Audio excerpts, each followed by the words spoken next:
Вот тут соль, ля, до, ре, ми. А по системе учителя на первую струну нажимаешь третьим пальцем, потом средним и мизинцем. И также на вторую. Алмаз уже 3 года играет на комузе по системе Энбельги, где вместо нотного стана есть лишь 3 линейки, обозначающие струны комуза.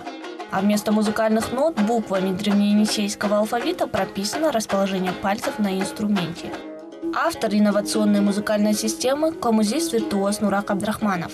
Сам музыкант обучался игре на комузе на слух. Свою методику игры он придумал, потому что не мог объяснить наличие 17 тональностей и специфику комуза по европейской нотной системе.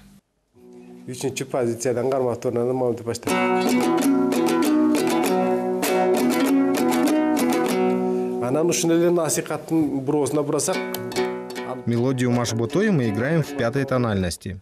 А если мы настроим на 4-ю тональность и играем маш-ботой, то это уже совсем не звучит.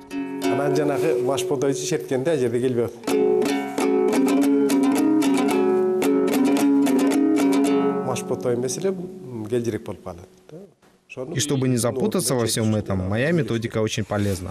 А пытаться понять это по европейской системе невозможно.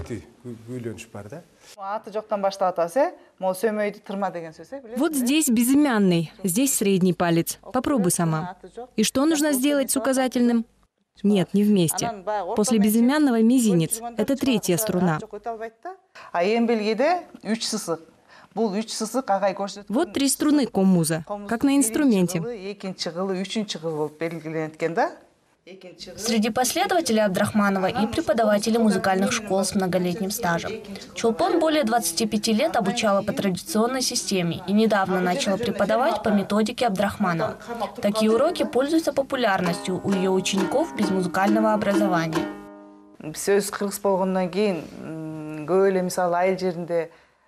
Эта система очень хороша для людей без музыкального образования и которые хотят научиться играть на комузе для себя, потому что она упрощенная, и они достигают быстрых результатов.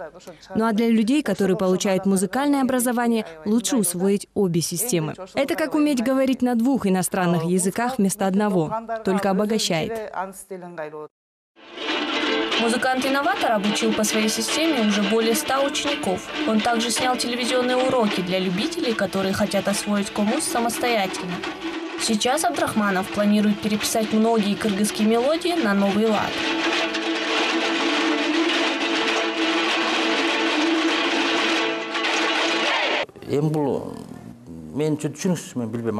Однако не все уверены, что это возможно и необходимо. Турдубек Чокиев уже более 15 лет издает работы кыргызских композиторов по европейской нотной системе. Да и сам композитор признает только ноты.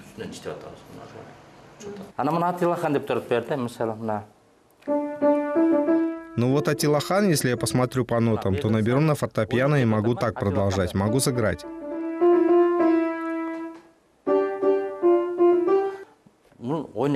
А посмотрев на это, ничего не понятно. Я не могу это сыграть. Это понятно для музыканта, играющего на любом инструменте, будь то флейта или что-то другое. А эта система для узкого круга людей. Но мы же должны быть не локализованы, а выходить на мировой уровень.